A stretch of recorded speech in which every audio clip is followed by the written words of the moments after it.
Ant bait stations that are fully enclosed and properly placed are generally safe for homes with children and pets when used correctly.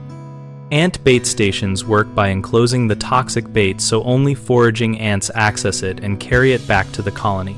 Choose a bait station that seals completely so curious hands and paws cannot open it and expose the bait.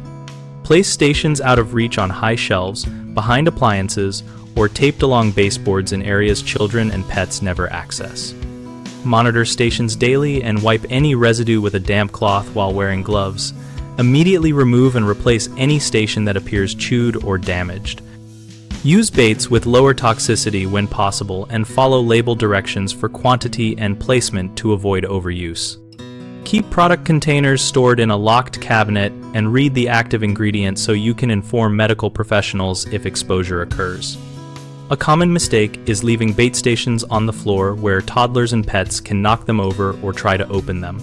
Move stations higher, behind furniture, or in narrow gaps that block access.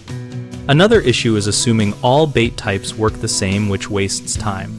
Match the bait formulation to the ant species and food preference by observing whether the ants seek sugar or protein and switching bait if needed. A third concern is neglecting to supervise for spills. If a station is breached, clean the area with mild detergent and discard the bait following labeled disposal instructions and replace the station immediately.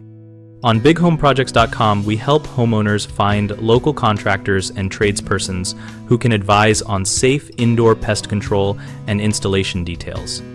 We also help contractors find work and connect with homeowners, and our site includes a community discussion area where we and other members share experiences and practical tips.